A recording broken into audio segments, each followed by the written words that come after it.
வணக்கம் நேர்களே, நான் உங்கள் ஆஸ்ட்ரோ பூர்ணா. இன்னைக்கு நாம பார்க்கக்கூடிய பதிவு ஏப்ரல் மாத பலன்கள். ஏப்ரல் மாதத்துல இருக்கக்கூடிய கோச்சார கிரகங்களின் நிலவரங்கள் அப்படின்னு பார்க்கும்போது, மாத கிரகங்களான அந்த சுக்கிரன் மேஷ ராசியிலையும், அடுத்து புதனாகப்பட்டவர் கும்ப ராசியிலையும், செவ்வாயாகப்பட்டவர் அந்த கும்ப ராசியிலையும், சூரியன் மீன ராசியிலையும் இருக்கக்கூடிய ஒரு தன்மையாக இருக்கு. வருட கிரகங்களான குரு பகவான் மிதுன ராசியிலையும், கேது பகவான் சிம்ம ராசியிலையும், ராகு பகவான் கும்ப ராசியிலையும், சனி பகவான் மீன ராசியிலையும் இயல்பு தன்மையோட இருக்கிறாங்க. இதுதான் இந்த மாதத்துல இருக்கக்கூடிய கோச்சார கிரகங்களின் நிலவரங்கள். ஒவ்வொரு ராசி என்பர்களுக்கும் கிடைக்கக்கூடிய ஒரு மாற்றங்களை பற்றியும் பலன்களை பற்றியும் இந்த பதிவுல தெளிவா பார்க்க போறோம். இந்த சேனலை முதன்முறையா பாக்குறீங்க அப்படின்னா சப்ஸ்கிரைப் பண்ணிக்கோங்க. பெல் பட்டன்ல ஆல் ஆப்ஷன் சூஸ் பண்ணிக்கோங்க. மேஷ ராசி அன்பர்களுக்கு இந்த ஏப்ரல் மாதம் நிறைய ஒரு மாற்றங்களை கொடுக்கக்கூடிய ஒரு மாதம். நிறைய மேஷராசி அன்பர்கள் தன்னுடைய நிறைய இழப்புகளிலிருந்து அவர்கள் தன்னை ஈடுகட்டக்கூடிய ஒரு மாதமாக தான் இருக்கும். கிட்டத்தட்ட ஒரு வருடம் கழித்து இவர்களுக்கு சில நல்ல ஒரு மாற்றங்கள் ஏற்படக்கூடிய ஒரு தருணம். நிறைய இடத்துல இந்த மேஷராசி அன்பர்கள் தன்னுடைய வேலைகளை இழந்திருப்பாங்க. அந்த வேலையின் மூலமாக வருமான தடைகள் அப்படின்றது இவர்களுக்கு அதிகமாக இருந்திருக்கும்.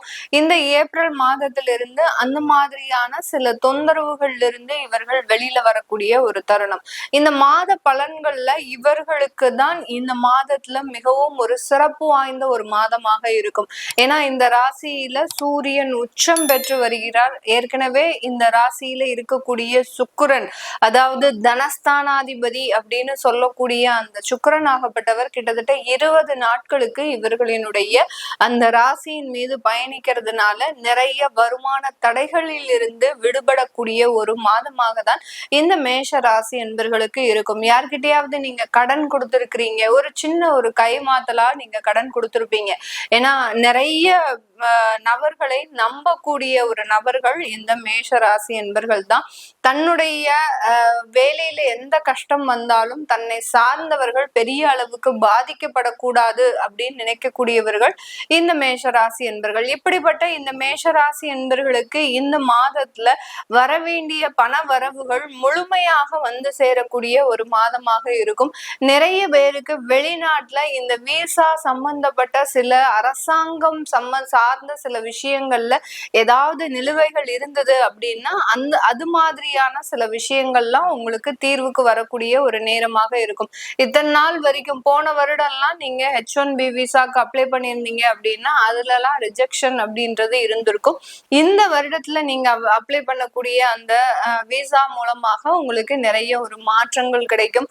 வேற கண்ட்ரில, அதாவது UK, சிங்கப்பூர் இந்த மாதிரியான இடத்துல, ஆஸ்திரேலியா இந்த மாதிரியான இடத்துல உங்களுக்கு அந்த கிரீன் கார்டு சம்பந்தப்பட்ட ரெசிடென்ஷியல் சம்பந்தப்பட்ட சில விஷயங்கள் அப்ரூவல் ஆகணும் அப்படின்னு இருக்கக்கூடியவர்களுக்கு இந்த மாதம் அதற்குண்டான ஒரு சாத்தியக்கூறுகள் முழுமையாக இருக்கக்கூடிய ஒரு நேரமாக தான் இந்த மேஷராசி என்பர்களுக்கு இருக்க போகுது. அதுக்கு அடுத்த ஒரு விஷயமாக இந்த மேஷராசி என்பர்களுக்கு குடும்பம் ரீதியான சில விஷயங்கள்ல இருந்து நிவாரணம் அப்படின்னு சொல்லலாம். ஏன்னா குடும்பத்துல நிறைய சண்டை சச்சரவுகள், அதாவது கணவன் மனைவி இடையே நிறைய தொந்தரவுகள், மூன்றாவது நபர்களினுடைய தலையீட்டுனால குடும்பத்துல என்ன நடக்குதுன்னே தெரியாம இருந்த சில நபர்களுக்கெல்லாம் இந்த மாதத்துல இருந்து அதற்குண்டான சில விடைகளும் அதற்குண்டான சில நிவர்த்திகளும் முழுமையாக கிடைக்கக்கூடிய ஒரு நேரமாக இருக்கும். இந்த ஏப்ரல் மாதம் இந்த மேஷ ராசி என்பர்களுக்கு தான் நினைத்ததை சாதிக்கக்கூடிய ஒரு மாதமாகவும், தன்னுடைய வேலையில அதிகப்படியான ஒரு முன்னேற்றத்தை அடைவதற்குண்டான ஒரு மாதமாகவும், அந்த வேலையில இருக்கக்கூடிய தொந்தரவுகள் சில பேருக்கெல்லாம் பாத்தீங்கன்னா கடந்த ஒரு 6 மாத காலமாக வேலை இல்லாமல் தவிப்பவர்களுக்கு இந்த ராசி என்பர்களுக்கு இந்த ஏப்ரல் மாதத்துல முழுமையாக வேலை கிடைக்கக்கூடிய ஒரு நேரம். இந்த காலகட்டம் செவ்வாய் சனி அப்படின்ற ஒரு சேர்க்கை இருக்கு. அதனால அந்த மேஷ ராசி என்பர்களுக்கு நீங்க எந்த இடத்துல மாறினாலும் அந்த வேலை சுமை அப்படின்றது அதிகப்படியாக இருக்கும். வேலையில இருக்கக்கூடிய ஒரு திருப்திகர கஷ்டகரமான சூழலும் இந்த மாதத்துல ஏற்படாது. ஏன்னா வேலையே இல்லாம இருந்ததுக்கு உங்களுக்கு ஒரு வேலை கிடைச்சிருக்கு அப்படின்ற ஒரு மகிழ்ச்சியான ஒரு விஷயத்தை தவிர வேற எந்த விதமான ஒரு ஆறுதல் வார்த்தைகளும் அந்த வேலை ரீதியாக இருக்காது. ஏன் அப்படின்னு கேட்டீங்கன்னா, அந்த சனி பகவான் 12ஆம் இடத்துல விரய சனியாக இருக்கிற வரைக்கும், 7.5 சனியினுடைய தொடக்கத்துல இருக்கிற வரைக்கும், அது கடந்து உங்களுடைய அடுத்த ராசியை கடக்கிற வரைக்கும் அந்த வேலையில சில தொந்தரவுகள் இந்த மேஷ ராசி என்பர்களுக்கு இருக்கத்தான் செய்யும். அதனால அந்த வேலை ரீதியான சுமைகளை நீங்க பெரிய அளவுக்கு கேர் பண்ணிக்காம உங்களுடைய பொறுப்புகளை மட்டும் முடிக்கிறதுக்கு உண்டான சில விஷயங்களை நீங்க அங்க பார்க்கணும். அப்படி பார்த்துட்டீங்க அப்படின்னா நிறைய ஒரு மாற்றங்கள் கிடைக்கிறதுக்கு உண்டான ஒரு நேரம். சில பேருக்கு வெளியூர்ல நாங்க வேலை தேடலாமா அப்படின்னு கேட்டீங்கன்னா தாராளமாக அதற்குண்டான முயற்சிகளை செய்யலாம். அடுத்து வெளியூர்ல இருக்கிறவங்க தன்னுடைய குடும்பத்தை நான் இங்க கூட்டிட்டு வரலாமா அப்படின்னு கேட்கிறவங்களுக்கு இந்த மாதம் அதற்குண்டான ஒரு சாதகமான ஒரு மாதமாக இருக்க போது. ஏன்னா குடும்பஸ்தானாதிபதி உங்களுடைய ராசியின் மீதே இருக்கிறார். அடுத்து அந்த குடும்பஸ்தானாதிபதி 2ஆம் இடத்துல ஆட்சி பெற போறார் இந்த மாதத்துல. அதனால குடும்பம் சம்பந்தப்பட்ட சில நிவர்த்திகள் முழுமையாக கிடைக்கிறதுக்கு உண்டான ஒரு மாதமாக தான் இந்த ஏப்ரல் மாதம் இருக்க போது. பெண்களுக்கு இந்த மாதத்துல பாத்தீங்கன்னா நிறைய விவாகரத்து வழக்குகள்ல இருந்து சில தீர்வுகள் அப்படின்றது கண்டிப்பாக கிடைக்கும். நிறைய பெண்களுக்கு இந்த விவாகரத்து வழக்குகள்னால அதிகப்படியான மனவேதனையை அனுபவித்து கொண்டிருக்கின்றார்கள். தன்னுடைய கணவர் சம்பந்தப்பட்ட குடும்பத்திலிருந்து சில பிரச்சனைகளும், அடுத்து பாத்தீங்கன்னா அங்கிருந்து நீங்க உங்களுடைய இழப்பீடை நீங்க வாங்க முடியாம இருக்கக்கூடிய ஒரு நேரமாகவும் தான் கடந்த காலத்துல இருந்திருக்கும். அதற்குண்டான ஒரு நிவர்த்தி ஒரு மாதமாக தான் இந்த ஏப்ரல் மாதம் மேஷ ராசி பெண்களுக்கு இருக்க போது. நீங்க புதிதாக ஒரு வேலைக்கு செல்லக்கூடிய ஒரு யோகமான ஒரு காலகட்டமும், ஏற்கனவே வேலையில இருக்கிறீங்க அப்படின்னா உயர் பதவிகளை அடைவதற்குண்டான ஒரு நேரமாகவும் தான் இந்த மேஷராசி பெண்களுக்கு இருக்க போது.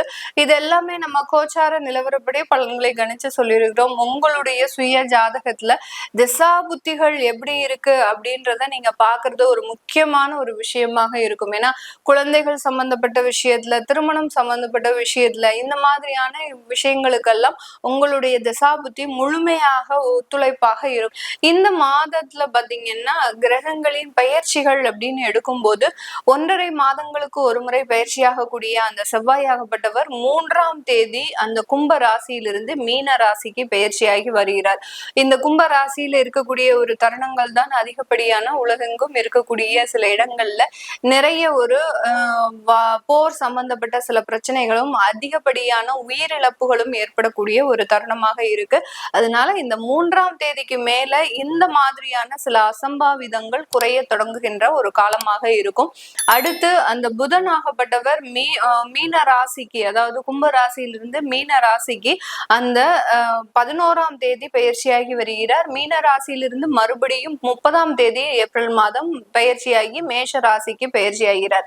அடுத்து இந்த மாத கிரகங்கள்ல அந்த சூரியன் ஆகப்பட்டவர் அப்படின்னு சொல்லக்கூடிய அந்த மாத கிரகம், அந்த சூரியன் மேஷ ராசிக்கு உச்சம் பெற போறார். இந்த மாதத்துலதான், சித்திரை மாதத்துலதான் அந்த மேஷ ராசியில சூரியன் உச்சம் அடைகிறதுனால இந்த காலகட்டம் மிகவும் ஒரு அற்புதம் வாய்ந்த ஒரு காலகட்டமாக இருக்கும். நிறைய வருமான தடைகள் எல்லாம் நீங்குவதற்கு உண்டான ஒரு தருணமாக இருக்க போது.